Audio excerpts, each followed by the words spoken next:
যে আমার বক্তব্যে যাওয়ার আগে দুটি কথা, যে আল্লাহ পাক রব্বুল আলামিন আমাদেরকে অনেক নিয়ামত দিয়েছেন, তার মধ্যে প্রথম নিয়ামত, প্রথম অবদান আল্লাহর যেটা আমাদের জীবনের ভিতর রয়েছে সেটা হলো যে আল্লাহ পাক রব্বুল আলামিন আমাদেরকে মানব বানিয়ে সৃষ্টি করেছেন। আল্লাহ আমাদেরকে মানুষ বানিয়েছেন। এটা আল্লাহর আমাদের জীবনের ভিতরে অনেক বড় অবদান, অনেক বড় ইহসান, অনেক বড় আল্লাহর নিয়ামত যে আল্লাহ পাক রব্বুল আলামিন আমাদেরকে মানুষ বানিয়েছেন। জানোয়ার বানিয়ে দেননি, পশু পাখি বানিয়ে দেননি, কোনো কুকুর শিয়াল বিড়াল আল্লাহ পাক রব্বুল আলামিন আমাদেরকে বানাননি, বরং আল্লাহ আমাদেরকে মানুষ বানিয়েছেন। এটা আল্লাহর আমাদের জীবনে অনেক বড় ইহসান, অবদান।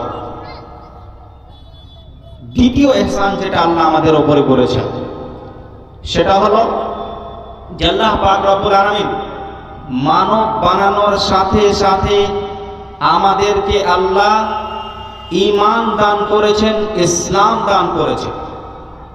আল্লাহ আমাদেরকে মুসলমান বানিয়েছেন, আল্লাহ আমাদেরকে মুমিন বানিয়েছেন।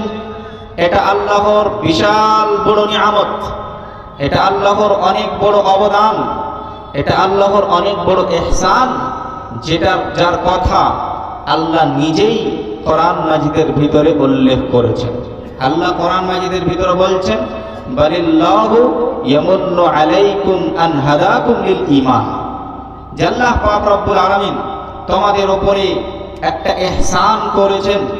আল্লাহ পাক রব্বুল আলামিনের একটা বড় অবদান তোমাদের জীবনের ভিতরে রয়েছে যে আল্লাহ তোমাদেরকে ঈমান দান করেছেন, আল্লাহ তোমাদেরকে মুসলমান বানিয়ে দিয়েছেন, আল্লাহ তোমাদেরকে মুমিন বানিয়ে দিয়েছেন।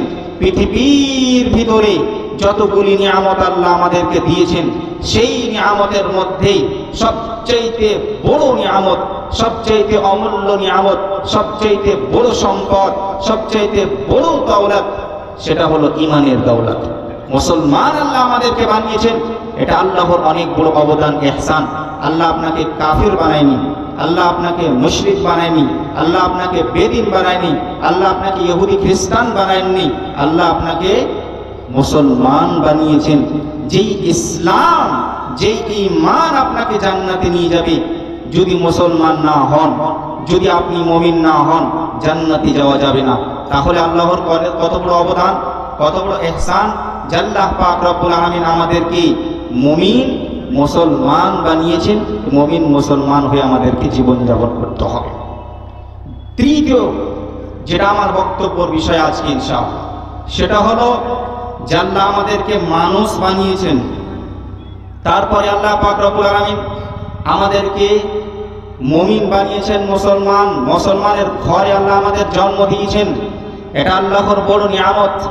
তার সাথে সাথে তৃতীয় বড় নিয়ামত যেটা হলো সেটা হলো আল্লাহ পাক রব্বুল আলামিন আমাদেরকে নবী সাল্লাল্লাহু আলাইহি ওয়াসাল্লাম, সকলে বলুন সাল্লাল্লাহু আলাইহি ওয়াসাল্লাম, এই নবীর উম্মতে আমাদের সৃষ্টি করেছেন, নবীর উম্মতে আমাদেরকে জন্ম দিয়েছেন।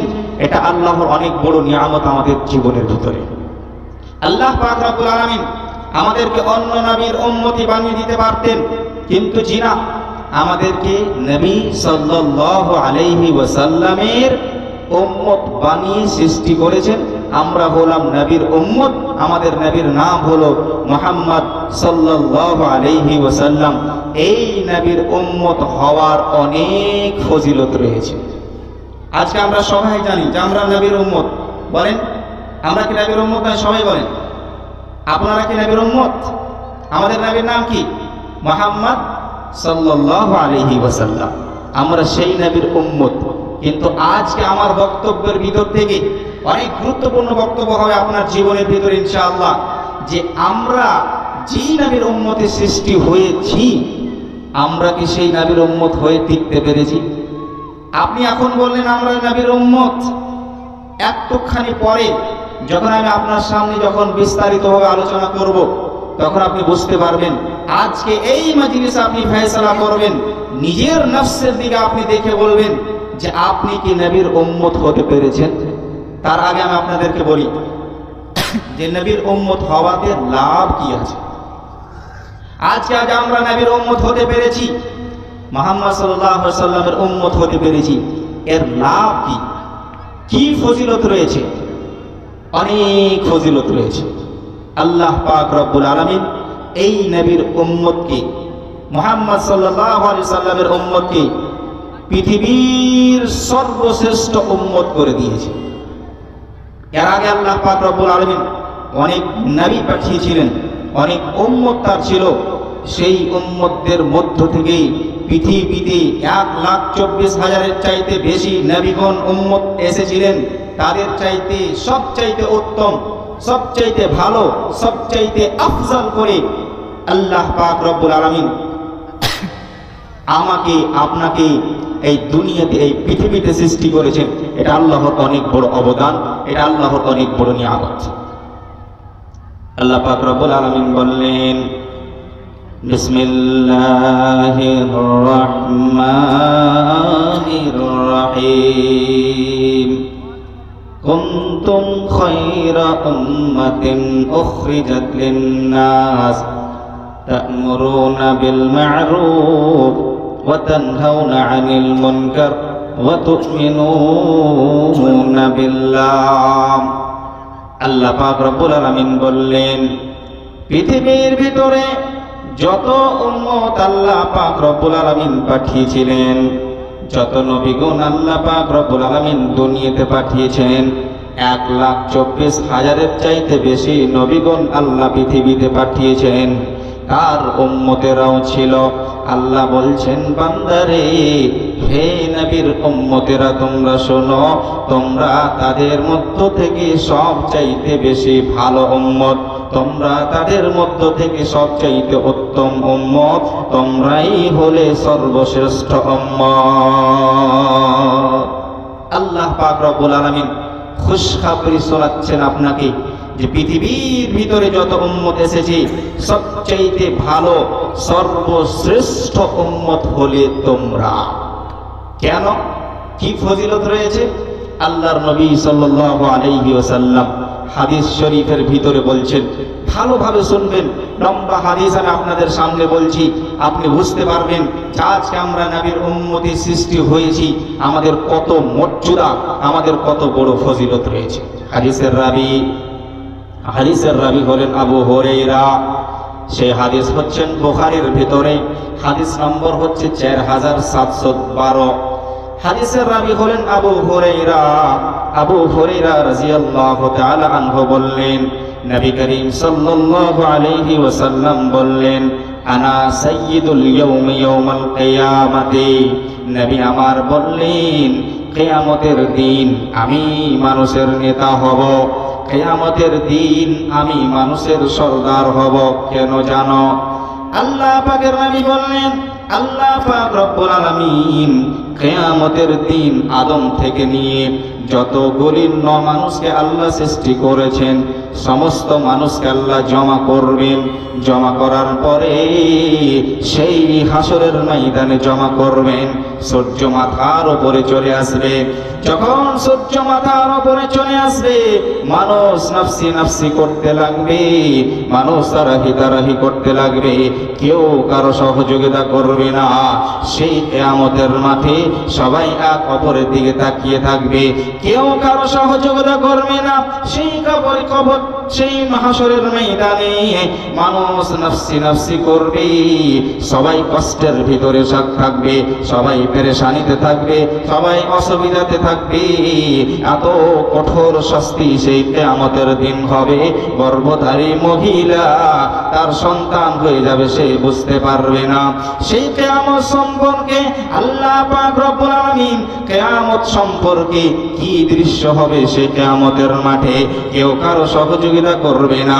তার দৃশ্য আল্লাহ কিয়ামত কোরআন মাজিদের ভিতরে সুন্দর করে তুলে ধরেছেন।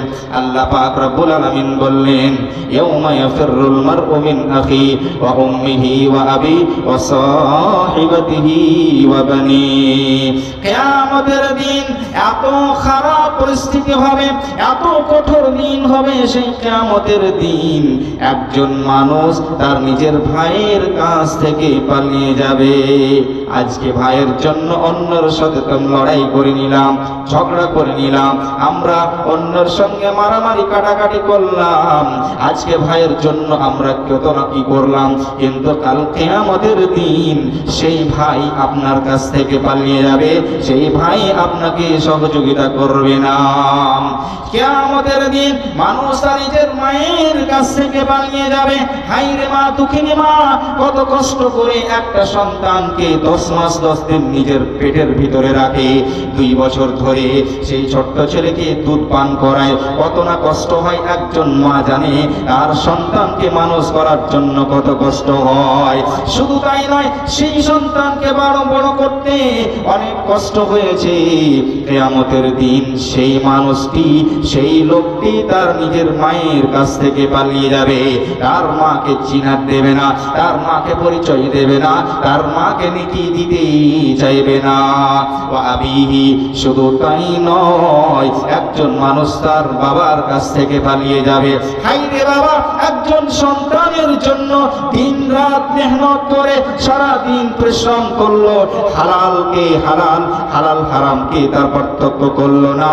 নিজের সন্তানের খুশির জন্য, নিজের সন্তানকে ভালো খেলাবার জন্য, নিজের সন্তানকে ভালো করাবার জন্য একজন বাপ কত না কষ্ট করলো রে। কিয়ামতের মাঠে সেই সন্তান তার বাপের কাছ থেকে পালিয়ে যাবে, বাপ সন্তানের কাছ থেকে পালিয়ে যাবে, মা বেটির কাছ থেকে পালিয়ে যাবে, বেটি মায়ের কাছ থেকে পালিয়ে যাবে।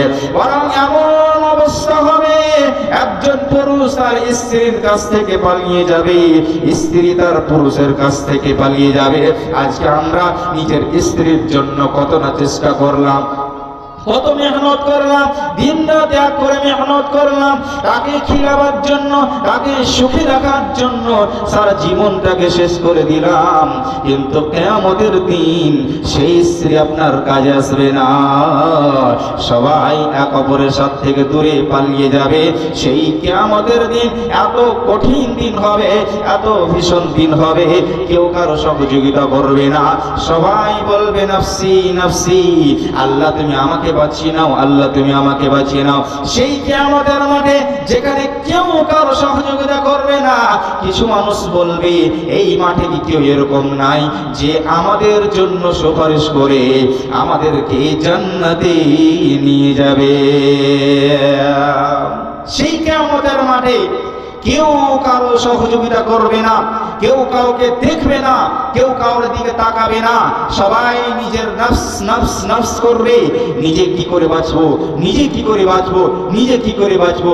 সে কিয়ামতের দিন কিছু লোক বলবে, আরে তোমরা আদমের কাছে যাও, সেটা তো আমাদের আদমের সন্তান, আমাদের সমস্ত মানব জাতির বাপ, সে আদমের কাছে চলো, সেখানে গিয়ে আমরা তাকে বলবো, আল্লাহকে বলে আমাদের মধ্যে ফয়সালাটা করে দেবে। সে লোকগুলো আদম আলাইহিস সালাতু ওয়াস সালামের কাছে আসবেন, আসার পরে তারা বলবে, ইয়া আদম আনতা আবুল বাশার খালাকাকাল্লাহু মিন ইয়াদিক ওয়া মিন ইয়াদিহি ওয়া নাফাকা ফী। হে আদম, তুমি তো হলে সমস্ত মানবের পিতা, আল্লাহ তোমাকে নিজের হাতে সৃষ্টি করেছে, আল্লাহ তোমার ভিতরে রূহ ফুঁকে দিয়েছে, আল্লাহ পাক রব্বুল আলামিন তোমার মর্যাদা সম্মানকে বাড়িয়ে দিয়েছিলেন, ফেরেশতাদেরকে তোমার সামনে সাজদা করিয়ে দিয়েছে। আদম রে, আজকে কিয়ামতের দিন আমরা অনেক কঠিন পরিস্থিতিতে রয়েছি, আল্লাহর কাছে আমাদের জন্য একটু সুপারিশ করে দাও। সে আদম কিয়ামতের দিন বলবে, ও লোকেরা তোমরা শোনো, ইন্না রাব্বি কাদ গাযিবা গাযামান লাম ইয়াগযাব ক্বাবলাহু মিসলাহু ওয়া লা ইয়াগযাব বা'দাহু মিসলাহু। ও লোকেরা তোমরা তোমরা শোনো, আজকে আমার রব এমন ভাবে রাগান্বিত হয়েছে, এমন ভাবে রেগে গেছেন, এর আগে কোনোদিন এইরকম রাগান্বিত হননি, এর পরেও কোনোদিন এইরকম আর রাগান্বিত হবে না। ওয়া ইন্নাহু নাহানি আনিশ শাজারাতি ফাসাইতুহু, আল্লাহ আমাকে সেই গাছের ফল খেতে মানা করেছিল, কিন্তু আমি সেই গাছের ফল খেয়ে ফেলেছি। নাফসি নাফসি, আজকে আমি জানি না আল্লাহ আমার সঙ্গে কি করবে, তোমরা আমাকে বাদ দিয়ে অন্য ওর কাছে চলে যাও। ইযহাবু ইলা নূহ, তোমরা নূহ আলাইহিস সালাতু ওয়াস সালামের কাছে চলে যাও। সবাই তখন চলে যাবে নূহ আলাইহিস সালাতু ওয়াস সালামের কাছে। নূহ আলাইহিস সালাতু ওয়াস সালামকে কি বলবে? ইয়া নূহ, আপনি তো মানবের দ্বিতীয় পিতা, আপনার অনেক মর্যাদা সম্মান আল্লাহর কাছে রয়েছে, আপনি একবার আল্লাহর কাছে আমাদের জন্য কিছু বলে দিন, আল্লাহ যেন আমাদের জন্য ফয়সালা করে জান্নাত জাহান্নামের ফয়সালাটা যেন করে দেই। নূহ আলাইহিস সালাম বলবেন, লাস্তু হুনাকুম, ও লোকেরা তোমরা শোনো, আমি তোমাদের জন্য সুপারিশের উপযোগ্য নয়, আমি তোমাদের জন্য সুপারিশ করতে পারবো না, আল্লাহ আমাকে এতটা শক্তি দেয়নি। নচেত তোমরা ইব্রাহিমের কাছে চলে যাও, ইন্নাহু খলিলুর রহমান, তোমরা ইব্রাহিমের কাছে যাও। ইব্রাহিম নবী হলেন আল্লাহর বন্ধু, আল্লাহর দোস্ত, হতে পারে আল্লাহ তার কথা শুনে তোমাদের মধ্যে ফয়সালা করে দাও। তারা ইব্রাহিম আলাইহিস সালাতু ওয়াস সালামের কাছে যাবে, আর ইব্রাহিম আলাইহিস সালাতু ওয়াস সালাম তাদেরকে ইব্রাহিম আলাইহিস সালামের কাছে যে তারা বলবে, হে ইব্রাহিম আলাইহিস সালাম, আনতা খলিলুর রহমান, আপনি তো আল্লাহর বন্ধু, আপনি যে কথা বলবেন আল্লাহ আপনার কথাকে শুনে নেবে, দয়া করে মেহেরবানি করে একটু আমাদের জন্য সুপারিশ করুন, একটু আল্লাহকে বলুন আমাদের মধ্যে ফয়সালা করে যেন আল্লাহ আমাদেরকে জান্নাত দিয়ে দেন, একটু বলুন। ইব্রাহিম আলাইহিস সালাম বলবে, ও লোকেরা তোমরা শোনো, আমার পরিস্থিতি ভালো নেই, দুনিয়াতে আমিও তিনটা মিথ্যা কথা বলেছিলাম, যদিও সেটা মিথ্যা নয়, কিন্তু ইব্রাহিম আলাইহিস সালাম নিজের নফসের উপরে ভয় করবে, জানি না আল্লাহ আমার সঙ্গে কি ব্যবহার করবেন, এজন্য আমি তোমাদের জন্য সুপারিশ করতে পারবো না। ইযহাবু ইলা মূসা ফাইন্নাহু কালিমুল্লাহ, যাও যাও তোমরা মূসা আলাইহিস সালাতু ওয়াস সালামের কাছে চলে যাও। মূসা হলেন আল্লাহর কালিমুল্লাহ, মূসার সঙ্গে আল্লাহ পৃথিবীতে কথা বলেছিলেন। তারা মূসা আলাইহিস সালামের কাছে চলে আসবেন, আসার পরে বলবেন, ইয়া মূসা আনতা কালিমুল্লাহ, হে মূসা আল্লাহ তোমার সঙ্গে পৃথিবীতে কথা বলেছিল, একবার আমাদের জন্য এই দুনিয়াতে এই হাসরের ময়দানে যেখানে দেখতে পাচ্ছ আমরা কত অসহায়, আমরা কত অসুবিধায় পড়ে আছি, একটু আমাদের জন্য আল্লাহর কাছে কথা বলো, আমাদের জন্য সুপারিশ করো, আল্লাহ যেন আমাদেরকে জান্নাত দিয়ে দেয়। মূসা আলাইহিস সালাম বলবেন, জি না, আমার কাছে এতটা শক্তি নাই, লাস্তু হুনাকুম, আমি সুপারিশের যোগ্য নই, আমি তোমাদের জন্য সুপারিশ করতে পারবো না। যাও যাও তোমরা ঈসা আলাইহিস সালামের কাছে চলে যাও, ইন্নাহু রূহুল্লাহি ওয়া কালিমাতুহু, ঈসা আলাইহিস সালাম হচ্ছেন আল্লাহর রূহ এবং তার কালিমা, হতে পারে আল্লাহ ঈসার কথা শুনে তোমাদের মধ্যে ফয়সালা করে দেবে। তারা ঈসা আলাইহিস সালামের কাছে আসবে, আসার পরে ঈসা, ইয়া ঈসা আনতা রূহুল্লাহি ওয়া কালিমাতুহু, এই ঈসা আলাইহিস সালাম তুমি তো হচ্ছে আল্লাহর রূহ এবং আল্লাহর কালিমা, একবার আমাদের জন্য আল্লাহর কাছে সুপারিশ করুন, যাতে করে আল্লাহ আমাদের মধ্যে ফয়সালা করে আমাদেরকে জান্নাত দিয়ে দিন। ঈসা আলাইহিস সালাতু ওয়াস সালাম বলবে, ও লোকেরা তোমরা শোনো রে, আজকে কিয়ামতের মাঠে, ভালোভাবে শুনবেন ভাই আমার, মা আমার, আজকে কিয়ামতের মাঠে এই হাসরের ময়দানে, আজকে ভীষণ দিনে, আজকে কঠিন দিনে যদি আল্লাহর সাথে কেউ কথা বলতে পারে, আল্লাহর সামনে যদি কেউ সুপারিশ করতে পারে, তবে সেটা হচ্ছে মুহাম্মদ সাল্লাল্লাহু, সকলে বলুন সাল্লাল্লাহু আলাইহি ওয়াসাল্লাম। সেই আজকে কিয়ামতের মাঠে আল্লাহর সাথে কথা বলতে পারবে। আজকে আমরা সেই নবীর উম্মত যেই নবী কিয়ামতের দিন এত বড় উলুল আসমি মিনার রাসূল, এত বড় বড় রাসূল, কিন্তু তারা কাল কিয়ামতের দিন আল্লাহর সামনে কথা বলতে পারবেন না। নবীর কাছে সবাই ফিরে আসবেন। তখন তারা ঈসা আলাইহিস সালামের কাছ থেকে নবীর কাছে তখন তারা ফিরে আসবেন। আসার পরে বলবেন, ইয়া রাসূলুল্লাহ আনতা রাসূলুল্লাহ ওয়া খাতামুল আম্বিয়া কাদ গাফারাল্লাহু লাকা মিন যামবিকা ওয়া মা তাআখারা। আল্লাহর নবী গো, আপনি তো আল্লাহর রাসূল এবং নবীদের শেষ নবী। আল্লাহ পাক রব্বুল আলামিন আপনার আগের পিছের সমস্ত গুনাহ খাতা maaf করে দিয়েছেন। আজকে দেখতে পাচ্ছেন আমরা কত পেরেশানিতে রয়েছি, আমরা কত অসুবিধায় রয়েছি, আর সহ্য হয় না। আল্লাহকে একটু আমাদের জন্য বলেন, সুপারিশ করেন, আল্লাহ যেন ফয়সালা করে আমাদেরকে জান্নাত নিয়ে যায়। নবী করিম সাল্লাল্লাহু আলাইহি ওয়াসাল্লাম বলবেন, আনালাহা আনালাহা, জি আমি তোমাদের জন্য সুপারিশ করব। এই কথা বলে নবী আমার রবের আরশের ছায়ার তলে চলে যাবেন। সেখানে গিয়ে আল্লাহর নবী সিজদায় পড়ে গিয়ে আল্লাহর প্রশংসা করবেন, এমন ভাবে আল্লাহর প্রশংসা করবেন। নবী আমার বলছেন, যেমন এমন বাক্য আল্লাহ আমাকে শিখিয়ে দেবে তার তারিফ করার জন্য, তার প্রশংসা করার জন্য, যেই প্রশংসা জীবনে আমি আর কোনদিন করিনি, কিয়ামতে আল্লাহ আমাকে শিখিয়ে দেবে। যখন তার প্রশংসা করা হবে, আল্লাহ পাক রব্বুল আলামিন বলবেন, ইয়া মুহাম্মদ ইরফা রাসাক সাল তুতা ইশফা তুশফা। হে মুহাম্মদ সাল্লাল্লাহু আলাইহি সাল্লাম, তুমি তোমার মাথা উঠাও, সাল তুতা, তুমি চাও যা চাইবে তোমাকে দেওয়া হবে, ইশফা তুশফা, তুমি সুপারিশ করো, তোমার সুপারিশ কবুল করা হয়। বলেন আলহামদুলিল্লাহ। আমরা সেই নবীর উম্মত মুহাম্মদ সাল্লাল্লাহু আলাইহি ওয়াসাল্লাম। আমাদের জন্য কিয়ামতের দিন আল্লাহর সামনে মাথা উঠিয়ে কি বলবে জানেন? কি বলবে? আল্লাহ পাক রব্বুল আলামিন কে বলবেন, ইয়া রাব্বি উম্মতি উম্মতি। এর আগের যতগুলি নবী ছিলেন সবাই বললেন, নফসি নফসি, আমার কি হবে, আমার কি হবে আমি জানি না। কিন্তু মুহাম্মদ আপনার জন্য আমার জন্য বলবেন, উম্মতি উম্মতি। আল্লাহ তুমি আমার উম্মতকে বাঁচিয়ে নাও, আল্লাহ তুমি আমার উম্মতকে বাঁচিয়ে নাও, আল্লাহ তুমি আমার উম্মতদেরকে জান্নাত দিয়ে দাও। আমরা আজকে সেই নবীর উম্মত, কিন্তু প্রশ্ন হলো যে আমরা কি সেই নবীর উম্মত হতে পেরেছি? এই প্রশ্নটা মনে রাখেন, আর এই কয়েকটা হাদিস আপনি শুনেন, তারপরে আমি আপনাকে এর ব্যাখ্যাটা দিব। মগজে রাখেন, আল্লাহর নবী তার উম্মতের জন্য সুপারিশ করবেন, আল্লাহকে বলে জান্নাতে নিয়ে যাবেন। তাহলে আমরা কি সেই নবীর উম্মত হতে পেরেছি? এই প্রশ্নটা মগজে রাখেন। আল্লাহর নবী সাল্লাল্লাহু আলাইহি সাল্লাম প্রথমে সুপারিশ করবেন তাদেরকে যারা বিনা হিসাবে বিনা আযাবে জান্নাতে যাবে। সুবহানাল্লাহ, কি সুন্দর হাদিস, বুখারীর হাদিস।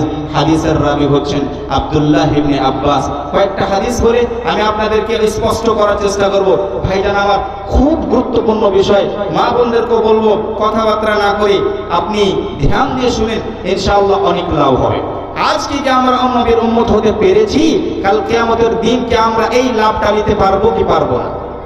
আল্লাহর নবীকে যখন বলবে সুপারিশ করো, তোমার উম্মতদেরকে নিয়ে যাও, আল্লাহর নবী সাল্লাল্লাহু আলাইহি ওয়াসাল্লাম বললেন একটা হাদিসের ভিতরে, হাদিসের রাবী হলেন আব্দুল্লাহ ইবনে আব্বাস রাদিয়াল্লাহু তাআলা আনহু। নবী আমার বললেন, উরিজাত আলাইয়াল উমাম, নবী আমার বললেন আমাকে উম্মতদেরকে দেখানো হলো, পিছনের সমস্ত উম্মতকে দেখানো হলো। এর আগে যার নবী এসেছিলেন তার উম্মতরা এসেছিলেন, তাদেরকে আমাকে দেখানো হলো। আমি দেখতে পেলাম কিছু নবী, তার সঙ্গে তার কিছু উম্মতি রয়েছে। কিছু নবীকে দেখলাম তার সঙ্গে এক দুইজন তার উম্মতি আছে, কিছু নবীকে দেখলাম তার সঙ্গে কোনো উম্মতি নেই।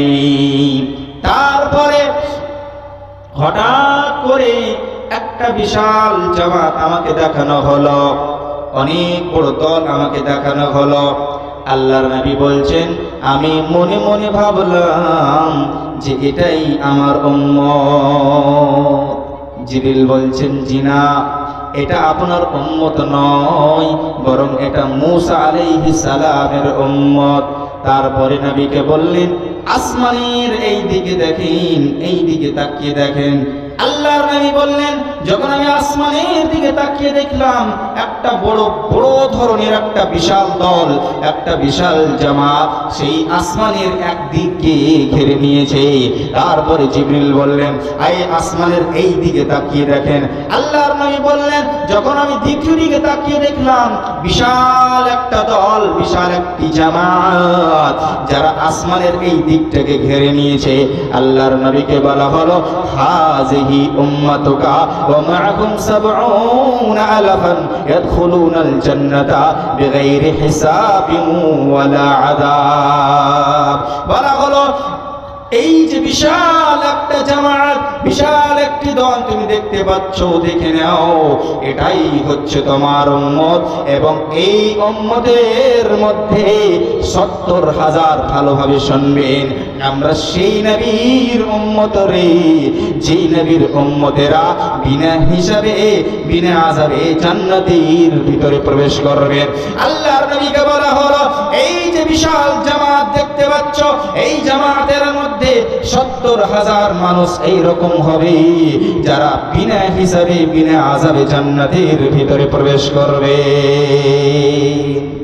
এই হাদিসটি শুনিয়ে আল্লাহর নবী সাল্লাল্লাহু আলাইহি ওয়াসাল্লাম বাড়ির ভিতরে চলে গেলেন। এবার বলেন, আমরা যদি এভাবে, আমি এই হাদিসটা বলার পরে যদি আমি রুকে যাই, তাহলে আপনাদের মনে একটা প্রশ্ন আসবে, আরে কারা তারা হবে? এই ৭০,০০০ মানুষ কারা? কাদেরকে আল্লাহ পাক রব্বুল আলামিন বিনা হিসাবে বিনা আযাবে জান্নাতের ভিতরে দিয়ে দিবেন? আরে কারা? কি সে ভাগ্যবান, কি সে খুশনসিব? সাহাবায়ে কেরাম তারা নিজে নিজে আলোচনা করতে লাগলেন। কেউ বলছে তারা নবীর সাহাবীরা হবে, যারা নবীর সাথে উঠেছে বসেছে যুদ্ধ করেছে, তারাই খুশনসিব হবে যারা বিনা হিসাবে আযাবে জান্নাতে যাবে। আবার কেউ বলছে জি না, করা হবে না, এই জন্য যে তারা শিরকের অবস্থায় তাদের জন্ম হয়েছে, মুশরিক হয়ে ওরা জন্মগ্রহণ করেছে, তারপরে তারা ইসলাম নিয়ে এসেছে, ওরাই হবে যারা ইসলামের ওপরে তাদের যাদের জন্ম এবং ইসলামের ওপরেই যাদের মওত হবে। এর মানে আমরা হব না, আমাদের সন্তানেরা বিনা হিসাবে বিনা আযাবে জান্নাতের ভিতরে যাবে। আল্লাহর নবী হঠাৎ করে বাড়ি থেকে বের হয়ে এলেন। আসার পরে দেখছেন সাহাবায়ে কেরামেরা গল্প করতে আরম্ভ করেছে, আলোচনা করতে আরম্ভ করেছে। তারা কারা হবে? ৭০,০০০ মানুষ কারা হবে যারা বিনা হিসাবে বিনা আযাবে জান্নাতের ভিতরে চলে যাবে। নবী আমার বললেন, শোনো, তোমরা কেন গল্প করছো, শোনো তারা কারা হবে। ৪টি সিফাত, ৪টি গুণ আল্লাহর নবী সাল্লাল্লাহু আলাইহি সাল্লাম বললেন, হে মা আমার, বোন আমার, ভাই বাবাজি আমার, আপনার ভিতরে যদি ৪টি সিফাত, এই ৪টি গুণ হতে পারে, তাহলে কাল কিয়ামতের দিন বিনা হিসাবে বিনা আযাবে জান্নাতের ভিতরে চলে যাবেন। নবী আমার বললেন, হুমুল্লাযীনা লা ইস্তারকুন। আল্লাহর নবী বললেন, তারাই কাল কিয়ামতের দিন বিনা হিসাবে বিনা আযাবে জান্নাতের ভিতরে প্রবেশ করবে, যারা ঝাড় ফুঁক করাবে না, যারা মন্ত্র পাঠ করে না, যারা শিরকিয়া ঝাড় ফুঁক করায় না, যারা গণকের কাছে গিয়ে, যারা গুণীদের কাছে গিয়ে, যারা জ্যোতিষীর কাছে গিয়ে, যারা কাহিনের কাছে গিয়ে হাত চালিয়ে দেখে না, যারা ঝাড় ফুঁক করায় না, কিয়ামতের দিন আল্লাহ পাক রব্বুল আলামিন তাদেরকে বিনা হিসাবে বিনা আযাবে জান্নাতের ভিতরে প্রবেশ করিয়ে দেবে। বলা হল লা ইস্তারকুন। ওলামায়ে কেরাম দুটি ব্যাখ্যা করেছেন। প্রথম ব্যাখ্যা করেছেন যে যারা শিরকিয়া ঝাড়ফুঁক করায় না, ভাই ঝাড়ফুঁক করাচ্ছেন, কিন্তু এমন এমন মানুষের কাছে মানুষ ঝাড়ফুঁক করাতে যায়, ও কিছুই জানে না, না কোরআন পড়তে জানে না, হাদিস জানে না, দোয়া দুরূদ জানে, আগরাম বাগরাম সাগরাম কি যে বলে, কি কি জানি বলেতে ঝাড়ফুঁক করে। যারা এই লোকদের কাছে ঝাড়ফুঁক করাতে যাবে তারা এই 70,000 লোকদের থেকে বেরিয়ে যাবে।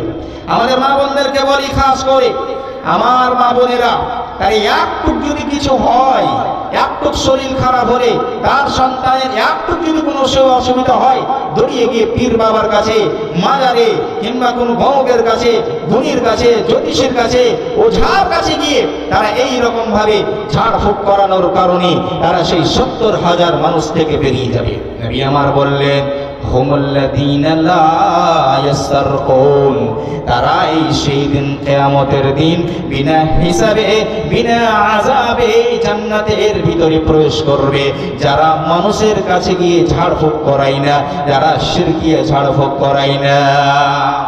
দ্বিতীয় ব্যাখ্যা করেছেন যে যারা ইয়াসতারকুন, এর মানে হচ্ছে তালাবুর রুকিয়া, মানুষকে গিয়ে বলা যে আমাকে ঝেড়ে দাও, আমাকে ঝাড়ফুঁক করো।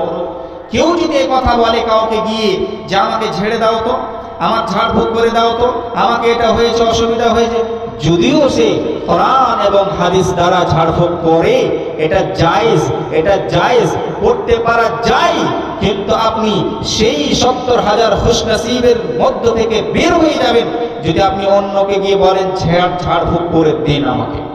আপনি অসুখে পড়ে আছেন, বিমারে পড়ে আছেন, কেউ দেখতে এলো, আসার পরে কোনো দোয়া দরুদ পড়ে যদি ফোঁক দিয়ে দিলে, ঝেড়ে দিলে অসুবিধা নেই, কিন্তু আপনি কারো কাছে গেলেন, যাওয়ার পরে যখন বলবেন আমাকে ঝেড়ে দাও, তাহলে সে 70,000 মানুষের মধ্য থেকে আপনি পালিয়ে যাবেন। প্রথম সিফাত, প্রথম গুণ, যারা বিনা হিসাবে, বিনা আযাবে জান্নাতের ভিতরে যাবে। দ্বিতীয় গুণ, আল্লাহর নবী বলেন, যেহেতু যে সমস্ত কুসংস্কার সৌদি আরবের ভিতরে তখন ছিল, আল্লাহর নবী সেদিকেই ইশারা করেছেন। দ্বিতীয় কথা বলেন, ওয়ালা ইয়াতাতাইয়ারুন, যারা কুসংস্কারে বিশ্বাস করে না। কুসংস্কার যারা, বদ আকীদা, খারাপ আকীদা, খারাপ বিশ্বাস, এই জিনিসে যারা বিশ্বাস করে না, তারাই কাল কিয়ামতের দিন বিনা হিসাবে, বিনা আযাবে জান্নাতে চলে যাবে। ওয়ালা ইয়াতাতাইয়ারুন, আরবের মধ্যে তারা কি ছিল, যে যখন তারা সফর শুরু করত, কোথায় যেত, তখন তারা একটা পাখিকে নিয়ে উড়েত, পাখিকে উড়িয়ে দিত। ডান দিকে গেলে পারে তার সফর ভালো হবে, আর যদি বাম দিকে চলে যায় সফর ভালো হবে না, তার সফরকে রদ করে দিত। এটাকে বলা হয় তিয়ারা। ওয়ালা ইয়াতাতাইয়ারুন, যারা এই সমস্ত কুসংস্কারের বিশ্বাস করে না, এই জিনিসগুলো করে না, তারাই কাল কিয়ামতের দিন বিনা হিসাবে, বিনা আযাবে জান্নাতে যাবে। তৃতীয় গুণ, তৃতীয় সিফাত আল্লাহর নবী বললেন, ওয়ালা ইয়াকতাউন, এবং তারা যারা আগুনের দ্বারাতে দাগ লাগায় না। সৌদি আরবে আল্লাহর নবী জামানে একটা ইলাজ মশহুর ছিল, যাকে বলা হয় কেই। ওয়ালা ইয়াকতাউন, কেইয়ের ইলাজ করে না। যখন তাদের শরীরের ভিতরে কোনো ইনফেকশন হয়ে যায়, ভালো হয় না, তখন তারা বলে আখিরুল ইলাজ আল কেই, সবচাইতে লাস্ট ইলাজ হলো কেই। মানে যদি গরম লোহাকে গরম করে লাল করে যেই জায়গাতে ইনফেকশন আছে সেই জায়গাতে লাগিয়ে দিলে অবশ্যই ভালো হবে, এটা তাদের বিশ্বাস ছিল। এর মানে হলো যে আল্লাহর ওপরে ভরসা, বিশ্বাসকে ছেড়ে দিয়ে অন্য অন্য যে কুসংস্কার ছিল সেই জিনিসগুলোর উপরে তারা বিশ্বাস করত। তার জন্য চতুর্থ সিফাত বললেন, ওয়ালা রাব্বিহিম ইয়াতাওয়াক্কালুন, যারা সব সময় নিজের রবের উপরে ভরসা করে, নিজের রবের উপরে ভরসা করে, এই ব্যক্তিরা কাল কিয়ামতের দিন বিনা হিসাবে, বিনা আযাবে তারা জান্নাতের ভিতরে প্রবেশ করবে। চারটি সিফাত, চারটি গুণ এখানে বলা হলো, যে যারা আকীদা যাদের ঠিক থাকবে, আল্লাহর প্রতি যারা তাওয়াক্কুল, ভরসা রাখনেওয়ালা হবে, যারা নিজের ঈমানকে নষ্ট করবে না, আল্লাহর উপরে যারা ভরসা করবে, কাল কিয়ামতের দিন তারা 70,000-এর অন্তর্ভুক্ত হতে পারবে। নবী আমার বললেন, হুমুল্লাযীনা লা ইয়াসতারকুন ওয়া লা ইয়াতাতাইয়ারুন ওয়া লা ইয়াকতাউন ওয়া আলা রাব্বিহিম ইয়াতাওয়াক্কালুন। কিয়ামতের দিন তারাই বিনা হিসাবে, বিনা আযাবে জান্নাতের ভিতরে প্রবেশ করবে। যারা মানুষের কাছে গিয়ে ঝাড়ফুঁক করাবে না, যারা পাখির মাধ্যমে ভালো মন্দর নির্ণয় করবে না, এবং যারা কেয়ের এলাজ করবে না, শুধুমাত্র আল্লাহর প্রতি ভরসা রাখবে, তারা কিয়ামতের দিন নবীর উম্মতের মধ্যে 70,000 মানুষ বিনা হিসাবে বিনা কিতাবে জান্নাতের ভিতরে চলে যাবে। সুবহানাল্লাহ।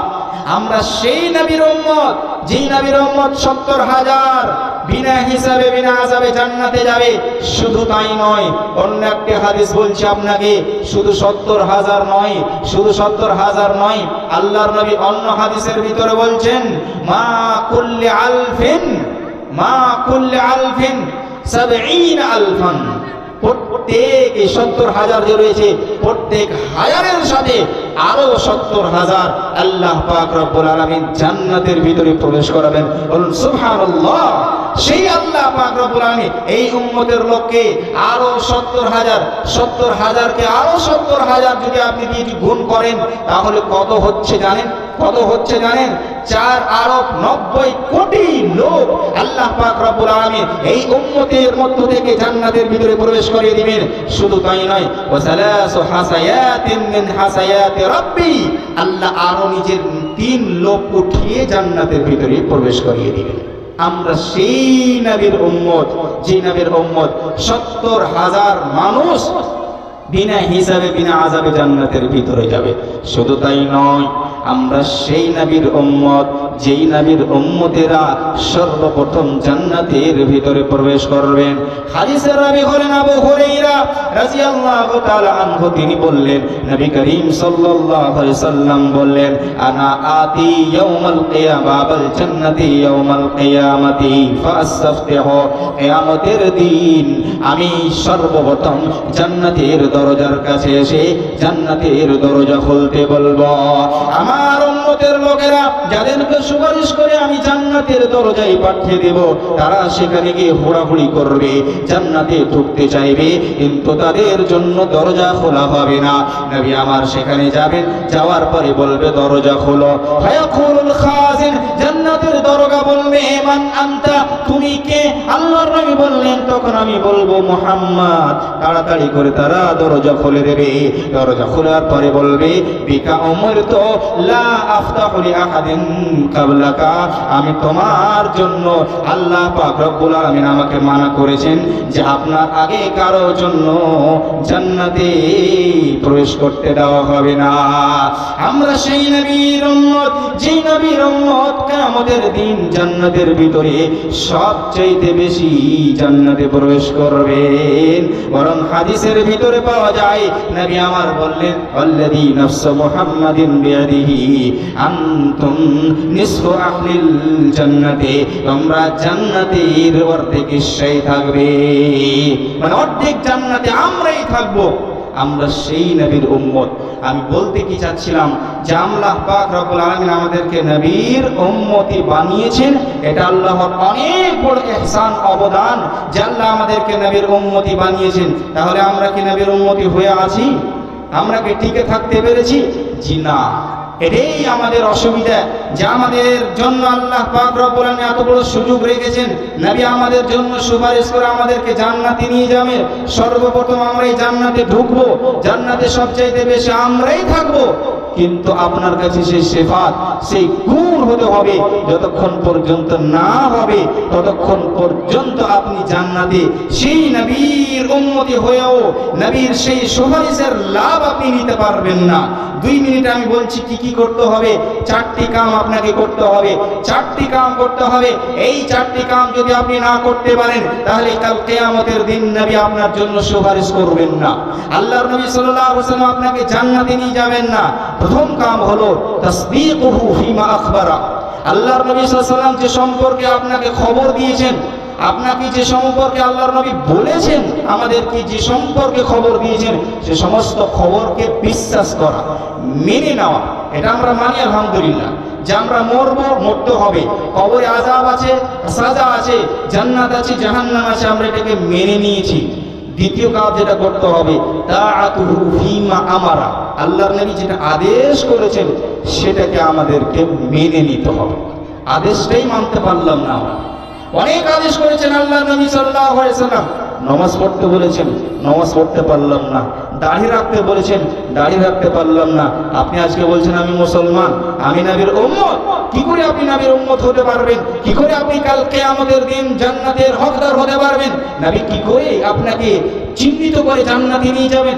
আল্লাহর নবী সাল্লাল্লাহু আলাইহি ওয়াসাল্লাম এক এক করে চিনে জান্নাতে নিয়ে যাবেন কাদেরকে? যাদের হাত, মুখ, চোখ, যারা ওযু করেছে এই ওযুর অঙ্গগুলো চমকাতে থাকবে, এইগুলো দেখেই জান্নাতে নিয়ে যাবেন, কাল কিয়ামতের দিন যেতে পারবেন না। তৃতীয় কাজ যেটা আপনাকে করতে হবে, ইজতিনাবু আম্মা নাহা আনহু ওয়া যাজার, নবী যে সম্পর্কে মানা করেছেন সেটাকে ছেড়ে দিতে হবে। সুদ খেতে হবে না, শরাব পান করতে হবে না, গালিগালাজ দিতে হবে না, মা বাবার অন্যায় করতে হবে না, পাড়া প্রতিবেশীকে কষ্ট দিতে হবে না, এই সমস্ত জিনিসকে ছেড়ে দিতে হবে। চতুর্থ কাজ এটা করতে হবে নবীর উম্মতি হওয়ার জন্য, সেটা হলো নবী যেভাবে ইবাদত করেছেন, ওয়াল্লা ইউবাদাল্লাহু ইল্লা বিমা শারা, নবী যেভাবে ইবাদত করে দেখিয়ে দিয়েছেন, নবী যেভাবে ইবাদত করতে বলেছেন সেইভাবেই ইবাদত করতে হবে। নবীর তরিকায় ইবাদত করতে হবে। অন্য তরিকা যদি আপনি ইবাদত করেন, নবীর পদ্ধতি যদি ইবাদত না করেন, তাহলে নামাজ পড়েও আপনার কোনো কাজে আসবে না। একটা হাদিস শুধু আপনাকে শোনাই আমি। আবু হুরায়রা রাদিয়াল্লাহু তাআলা আনহু বলছেন যে আল্লাহর নবী সাল্লাল্লাহু আলাইহি ওয়াসাল্লামের একটি হাদিস রয়েছে যে একজন ব্যক্তি 60 বছর ধরে নামাজ পড়লো, ওমা তুকবালু লাহু সালাতুন, তার এক ওয়াক্তেরও নামাজ কবুল করা হলো না। আল্লাহর নবী বলছেন সারা জীবন নামাজ পড়লেন, নামাজ কবুল করা হলো না। কারণ বলছেন লাআল্লাহু ইউতিম্মুর রুকুআ ওয়া লা ইউতিম্মুস সুজুদ, রুকু ভালোভাবে করেছে, সাজদা ভালোভাবে করেনি।